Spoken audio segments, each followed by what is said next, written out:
Gunung Jinting, Pavilion Motien, di ruang rahasia. Lu Yo melihat lagi poin prestasi yang tersisa. 5.010 poin. Anda tidak akan mendapatkan banyak poin pahala dengan pergi ke altar. 5.000 poin cukup untuk membeli 4 simbol Dharmakaya yang secara langsung dapat meningkatkan kultivasi Anda. Pertanyaannya adalah, apakah Anda perlu menghabiskan semua poin pahala Anda untuk membeli Dharma? Rasanya agak tidak berharga. Lu Yo sedang memikirkan Lotera, dan dia tampak sedikit malu. Terakhir kali saya mengikuti undian, saya menghabiskan 66 poin keberuntungan untuk mendapatkan kartu pembalikan. Tentu saja, Anda mungkin menang pada percobaan pertama. Akan tetapi, poin prestasinya tertahan di angka 5.000, jadi tidak ada peluang tambahan untuk mendapatkan undian. Mari kita tenang dulu. Gunung Jinting sekarang sangat aman, dan poin prestasi dapat diperoleh secara perlahan. Lu Yo memutuskan untuk meningkatkan kultivasinya terlebih dahulu. Kartu probe selalu merupakan keterampilan 1 lawan 1, dan perjalanan ke altar ini melibatkan sejumlah keberuntungan. Dalam keadaan normal, siapa yang akan memberimu kesempatan 1 lawan 1? Demi amannya, dia tidak memilih Lotera. Lu Yo membeli 4 simbol Dharmakaya melalui pengendalian pikiran. Ding, dapatkan 4 simbol Dharmakaya. Saat perintah sistem berbunyi, tubuh Dharma asli, 3 bunga yang berkumpul di puncak kepala, menghilang dan digantikan oleh 4 simbol. Dia merasakan energi vital dalam tubuhnya seperti banjir dan di bawah bimbingan tubuh Dharma barunya. Energi itu menerobos laut Qi dan Tian. Ketika vitalitas berkembang pesat, dia dengan mudah menerobos penghalang tahap tengah alam kondensasi dan bergerak menuju puncak alam kondensasi. Segera setelah itu, laut Qi dan Tian dipenuhi dengan lebih banyak energi vital. Manusia berdiri di antara langit dan bumi, seperti sebuah wadah. Berapa banyak vitalitas yang dapat ditampungnya? Tergantung pada seberapa banyak muatan yang dapat ditampung oleh wadah tersebut. Ukuran meridian dan laut Qi dan Tian merupakan faktor kunci dalam kekuatan seorang praktisi. Namun Lu Yo bukanlah seorang kultivator biasa. Dia adalah iblis paling kuat di dunia. Dantian dan meridiannya telah lama dibentuk dan diasah. Ketika energi vital terisi kembali, ini seperti sungai kuning yang meluap, tak terkendali. Tingkat kultivasi mulai meningkat pesat.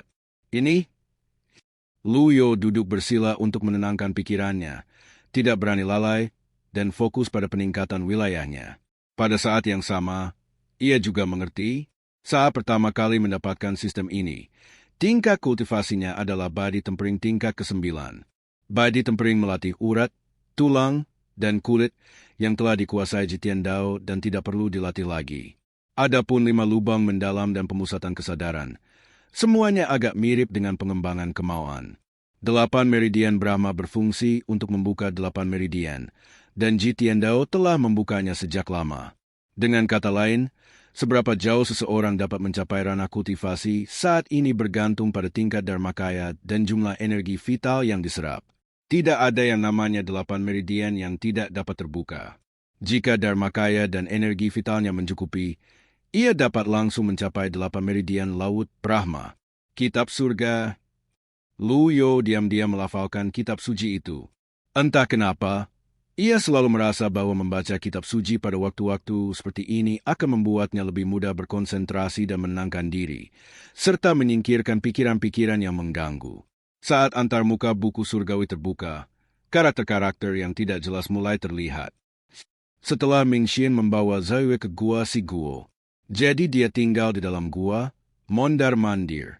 Sejak Zhao Yu memasuki gua pertobatan, dia ketakutan saat melihat rambut putih, wajah, dan warna kulit yang sangat pucat. Ming Xin menjelaskan, kultivasi Suster Junior Tianxin telah dilumpuhkan oleh guru. Tanpa tambahan kekuatan kultivasi, fungsi tubuhnya pasti akan menurun. Sudah bisa ditebak dia seperti ini. Zhao Yu diam-diam terkejut saat mendengar ini. Apakah menghancurkan kultivasi seseorang merupakan hukuman yang seberat itu? Tiba-tiba ia merasa beruntung masih memiliki kultivasinya. Zhao Yue tidak memiliki ketangguhan dan keberanian seperti Ye Tianxin. Ia merasa jika ia kehilangan kultivasinya, apa bedanya jika ia mati? Memikirkan hal ini, Zhao Yue merasa menyesal. Untungnya, Ia tidak melakukan kesalahan yang sama seperti Suster Junior Tianxin. Saudari muda Zhao Yue, kali ini kau beruntung telah kembali dengan selamat dari guru. Guru memerintahkanku untuk mengurungmu di gua pertobatan untuk merenungkan diri, tapi jangan salahkan aku, kakak seniormu, kata Ming Xin. Zhao Yu mengangguk dan berkata, adik perempuan berterima kasih pada kakak laki-lakinya, bagaimana dia bisa menyalahkannya? Dibandingkan dengan perubahan suasana hati tuannya, dia lebih suka berurusan dengan kakak senior keempat. Setidaknya kamu tidak perlu merasa gugup, dan kamu tidak perlu khawatir dipukuli atau dihukum karena mengatakan sesuatu yang salah. Pada saat ini, Ye Tianxin dengan enggan mengangkat kepalanya. Dia menatap Zhao Yue dengan lesu. Meski dia sangat lelah dan lemah, sekilas kilatan kejutan terpancar di matanya. Sihir? Ming Xin mengangguk dan berkata, itu memang sihir? Adik perempuan Tianxin, sepertinya kau telah memperoleh banyak pengetahuan selama bertahun-tahun jauh dari rumah. Ye Tianxin tertawa getir dan berkata, batasan sihir sangat sulit dipatahkan oleh praktisi. Sama saja dengan menyanyiakan kultivasi. Hehehe, aku sudah berakhir seperti ini. Sekarang giliran Zhao, siapa lagi yang akan kuhadapi nanti? Zhao Yu bingung dan berkata, adik junior, sekarang setelah semuanya menjadi seperti ini, mengapa kamu masih menyimpan dendam terhadap guru? Dia melihat wajah Ye Tianxin sangat pucat, putih seperti kertas. Ming Xin menggelengkan kepalanya tanpa daya. Saudari junior Tianxin, apakah kamu benar-benar bersedia tinggal di gua pertobatan seumur hidupmu? Implikasinya adalah jika Anda tidak dapat menemukan jawabannya, Anda tidak akan pernah bisa keluar. Lihatlah aku seperti ini, perlakukan aku seolah aku sudah mati. Keras kepala, Ming Xin menggelengkan kepalanya. Berdengung. Tiba-tiba, suara resonansi energi vital datang dari luar.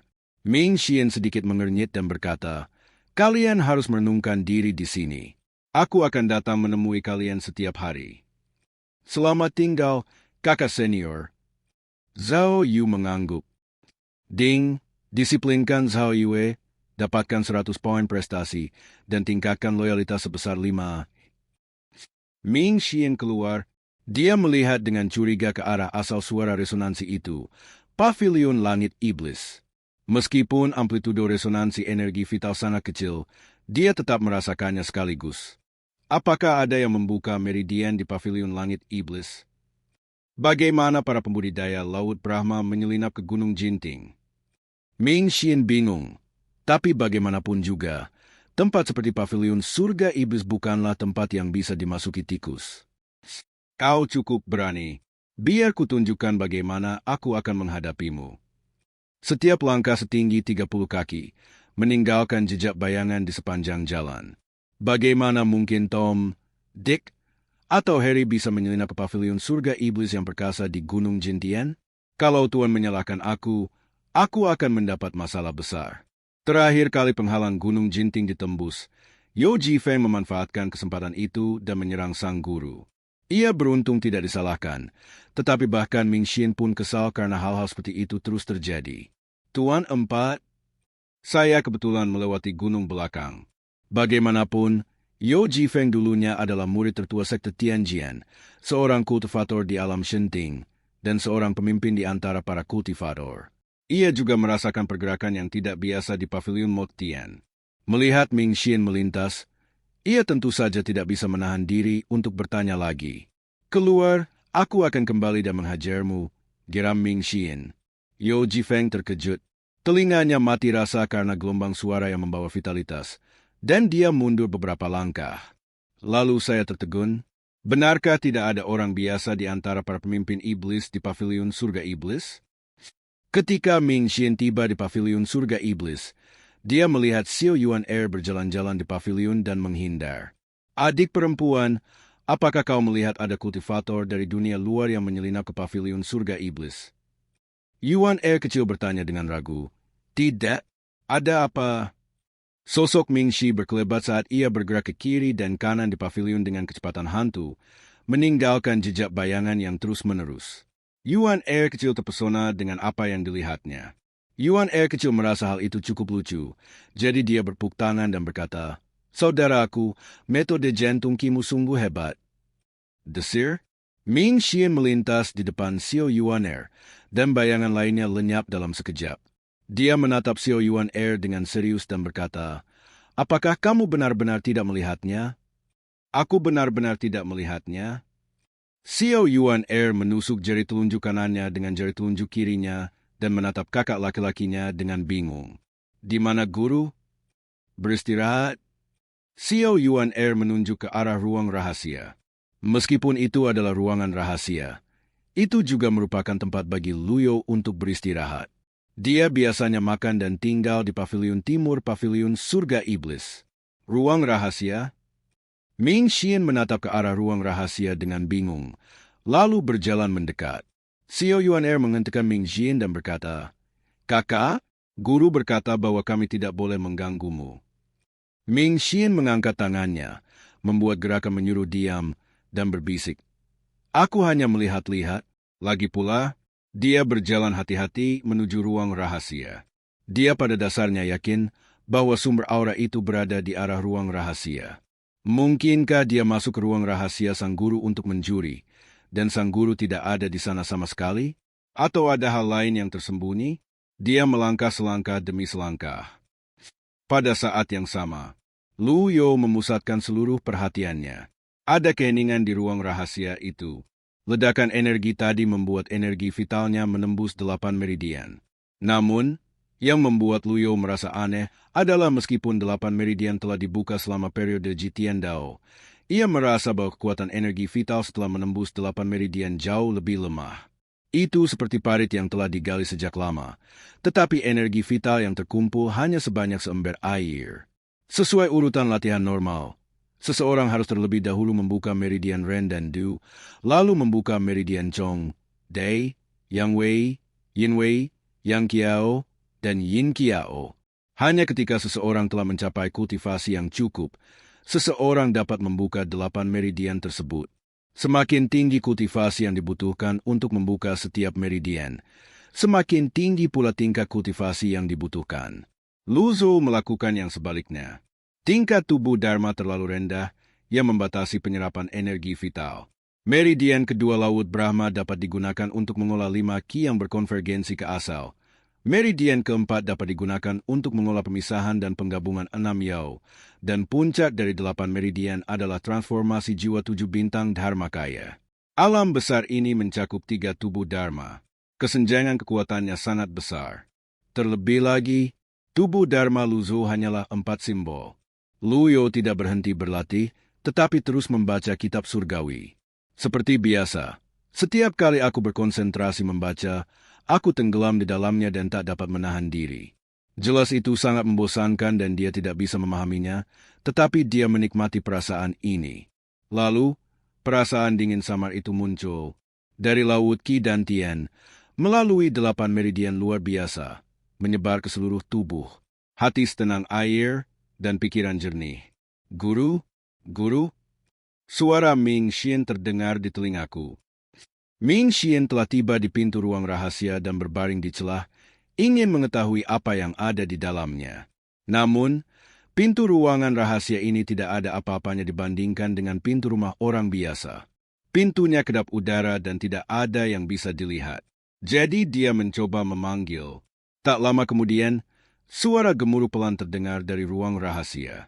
Gelombang suara bergulung, membawa energi vital yang sangat kuat. Bang! Ming Xian tertiup angin kencang. Menatap ke langit, ekspresi ngeri. Dengan tingkah kultivasinya di alam kesengsaraan jiwa, dia benar-benar terhempas oleh gelombang suara. Sama sekali tidak ada waktu untuk bereaksi. Xiao Yuan Er menatap kakak laki-lakinya dengan heran. Terbang lebih dari 10 meter, lalu mendarat. Celepu, jatuh ke tanah. Sekalipun Ming Xian nantinya mampu mengendalikan tubuhnya, ia tak punya nyali. Ia menerima pukulan itu langsung, bangkit berdiri, lalu berlutut di tanah sambil berkata, "Murid, aku mengakui kesalahanku. Murid ini curiga ada yang membobol Gunung Jinting. Guru, mohon maafkan aku." Terjadi keheningan di pavilion surga iblis. Luyo terkejut dengan gelombang suara tadi. Dia dapat merasakan gelombang suara itu sangat kuat, tetapi ini jelas bukan sesuatu yang dapat dihasilkan oleh seorang kultivator yang baru saja memasuki alam laut Brahma. Ada celah dua alam antara alam laut Brahma dan alam Yuan Shenjie. Jadi bagaimana Ming Xian bisa ditolak? Apakah kamu sedang berakting? Lu Yo perlahan berdiri. Aku merasa makin curiga. Ming Xian berlutut di tanah, sesekali mendongak ke arah ruang rahasia. Saya merasa takjub dengan kekuatan luar biasa sang guru dan bertanya-tanya mengapa dia belum keluar juga. Pada saat yang sama, ia merasakan lingkungan sekitarnya. Tidak ada musuh eksternal yang menyelinap masuk, tidak ada gerakan lain. Ia merasa semakin aneh. Tepat saat saya bertanya-tanya, saya mendengar suara mekanisme mulai bekerja. Berdengung, pintu batu ruang rahasia itu perlahan terbuka. Lu Yo berjalan keluar perlahan sambil meletakkan kedua tangannya di belakang punggung. Ekspresinya masih tidak menunjukkan emosi apapun. Ming Xian segera berteriak, "Guru, kekuatanmu tak tertandingi. Aku tak sebanding dengan teknik suara ini." "Guru, Anda keluar." Xiao Yuan berlari dan mendukung gurunya. Tatapan Lu Yo tertuju pada Ming Xian dan berkata, "Empat tua? Ah, aktingnya bagus," kata Lu Yo dengan sedikit makna. Ming Xian bingung ketika mendengar ini. "Apakah aktingmu bagus dalam drama itu? Karena kamu sangat suka berakting, pergilah ke gua dan renungkan dirimu selama 3 hari," kata Lu Yo dengan tenang. Ming Xian bingung dan cepat-cepat menjelaskan. "Muridku berbicara dari hati, bukan berpura-pura." Lu Yo berkata dengan acuh tak acuh, "Apakah kau mempertanyakan guruku? Apakah seorang guru perlu alasan untuk menghukum muridnya? Tidak, itu sepenuhnya dibenarkan. Aku tidak berani. Aku terima hukumannya. Aku akan pergi ke gua perenungan sekarang." Ming Shi menerima hukuman itu dengan patuh. Lu Yo awalnya mengira bahwa dia akan mendapatkan poin pahala dari mendisiplinkan gereja kali ini, tetapi yang mengejutkannya, tidak ada suara notifikasi sistem. "Tidak puas? Lain kali aku akan menghukummu lebih berat." Ming Shi terus menggelengkan kepalanya dan datang ke gua pertobatan. "Aku hanya bisa mendesah. Kukira guru sudah banyak berubah dari sebelumnya. Sepertinya aku terlalu banyak berpikir. Guru masih saja murung seperti biasanya. Apakah penampilanmu bagus?" Ming Xian menggaruk kepalanya, tidak mengerti. Ming Xian menghindar dan memasuki gua refleksi. Di dalam gua itu dingin dan tidak nyaman. Begitu dia masuk, dia melihat Zhao Yu bersembunyi di sudut dan menggigil. Bagaimana Zhao Yu bisa menahan dingin tanpa berkultivasi apapun? Ming Xian mengesampingkan kesedihannya dan berkata, "Adik perempuan, jangan salahkan aku karena tidak membantumu. Kakak, kamu baik sekali mau datang menemuiku.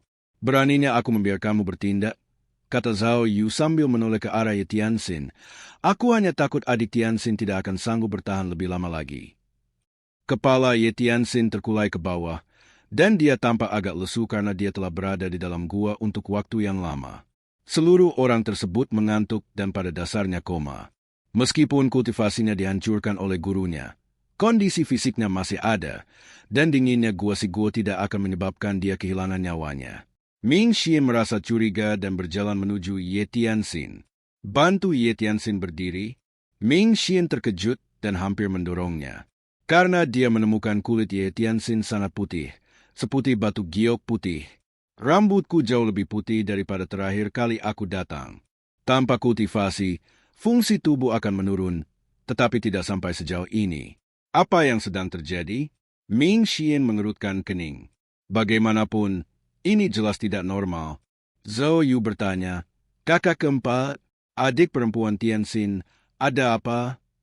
"Entahlah, aku belum pernah melihat yang seperti ini.